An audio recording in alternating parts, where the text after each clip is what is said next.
Dianggarkan rumah yang tidak terjual di seluruh negara bernilai kira-kira 38 bilion ringgit dan nilai itu meningkat 337% sejak 2015. Ekoran itu kerajaan bercadang menganjurkan kempen pemilikan rumah kepada warga asing kerana ia turut dikatakan mampu membantu memulihkan ekonomi negara. Cadangan itu agak mengejutkan sedangkan masih ramai warga tempatan terutamanya golongan muda sukar untuk memiliki kediaman sendiri. Ikuti temu bual wartawan Cafe Ahad Nur Ashikin Mat Hayin dan juruvideo Amir Abdullah bersama Presiden Persatuan Perunding Hartanah Muslim Malaysia Ishak Ismail bagi mengulas isu ini.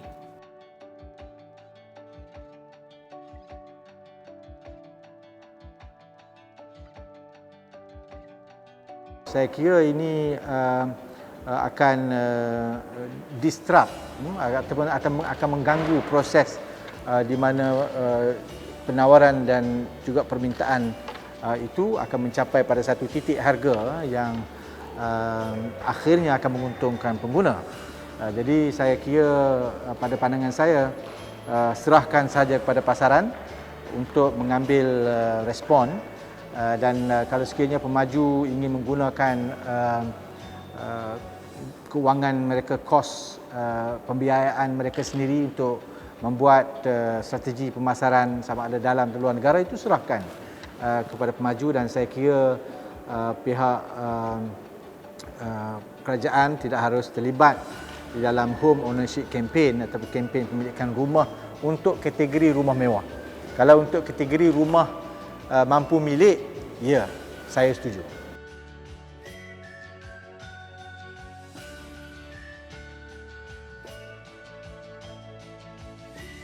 Memang saya bersetuju dengan statement ini. Sebenarnya apabila Menteri Perumahan dan Kerajaan Tempatan membuat cadangan awal, walaupun sebenarnya telah dibetulkan sehari atau 2 hari selepas daripada itu. Cadangan awal yang dibuat oleh Menteri adalah untuk membantu supaya ekonomi negara dapat dirancakkan dengan penjualan hartanah kelas mewah ini kepada warga asing, iaitu di negara China dan juga warga Hong Kong. Tetapi respons daripada rakyat melihat bahawa kenapa kerajaan cuba untuk membantu pemaju yang nyata telah membuat keputusan yang salah semasa mereka membuat keputusan membina rumah-rumah yang mewah dan tidak pada rumah mampu milik. Kenapa kerajaan harus bantu untuk membawa hartanah milik rakyat Malaysia ini kepada warga asing? Jadi mungkin saya kira apa yang dimaksudkan oleh YB Zuraidah itu adalah ada kategori MM2H, tetapi mungkin dalam penerangan awal itu beliau menyasarkan kempen pemilikan rumah kepada kumpulan hartanah mewah. Saya rasa itu mungkin menimbulkan sedikit kekeliruan di kalangan rakyat.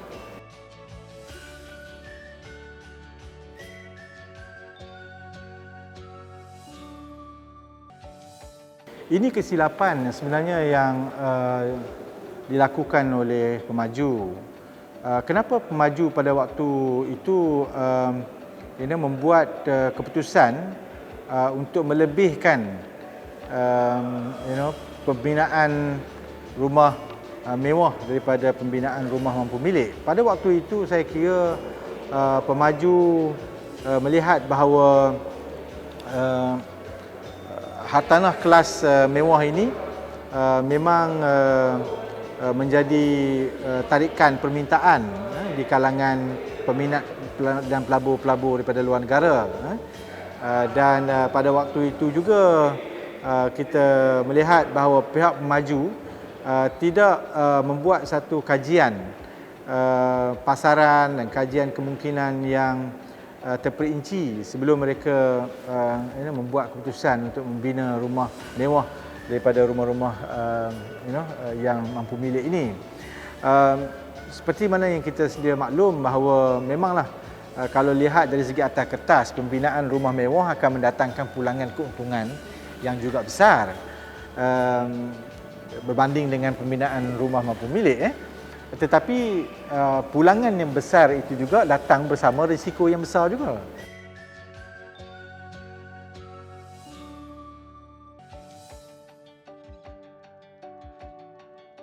Golongan muda mungkin mereka yang baru saja graduates daripada pengajian tinggi sekarang menghadapi kekangan untuk mereka mendapatkan rumah pertama. Even rumah pada kelas yang disifatkan sebagai harga rumah mampu milik iaitu RM150,000 hingga RM300,000 itu pun mungkin pada anak-anak muda juga tidak dapat dibeli oleh mereka kerana disparity di antara jumlah pendapatan gaji yang mereka terima dengan harga rumah itu. Yang mengikut julat kalau harga rumah itu dibandingkan dengan pendapatan, mereka mungkin mendapati bahawa mereka tidak mampu. Dan saya kira ini harus diberikan satu perhatian oleh pihak kerajaan. Bagaimana kerajaan harus membuat satu definisi semula kepada tafsiran rumah mampu milik ini. Mungkin RM300,000 itu mungkin sesuai di Kuala Lumpur dan Selangor.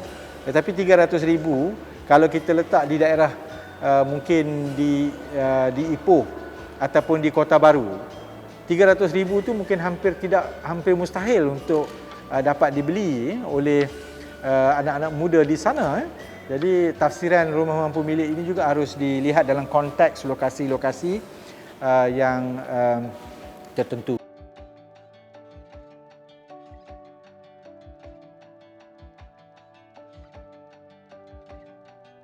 Saya kira yang pertamanya kerajaan harus membuat satu polisi di mana rumah-rumah dalam kategori mampu milik ini harus diperbanyakkan jumlahnya, itu satu.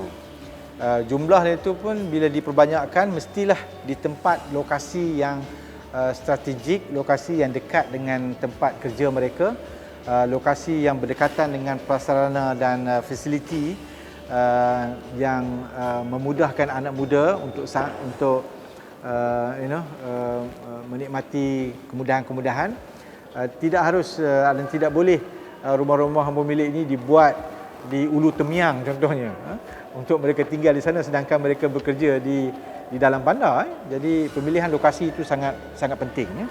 Jadi itu yang pertama. Yang keduanya, selain memperbanyakkan jumlah, kerajaan perlu untuk memastikan hanya satu agensi sahaja di bawah kerajaan yang bertanggungjawab untuk membekalkan rumah mampu milik. Sebab kalau sekiranya pelbagai agensi diberikan tanggungjawab yang serupa, kerajaan telah sebenarnya kerugian dari segi kos sebab redundant dari segi fungsi dan sebagainya. Jadi saya kira kerajaan sekarang ini pun dalam proses untuk menyemak kembali ke arah polisi satu agensi saja yang membekalkan rumah mampu milik ini. Yang ketiganya, saya kira kerajaan harus membuat satu pengumpulan data yang tepat. Mana data berapa banyak anak muda lagi yang belum memiliki rumah, di mana mereka berada, dan apakah mereka telah mencuba untuk mendapatkan pembiayaan. Kalau sekiranya ditolak oleh pihak bank, kenapa pihak bank menolak permohonan mereka? Jadi bagaimana kerajaan boleh facilitate atau memudah carakan supaya pinjaman itu dapat diluluskan?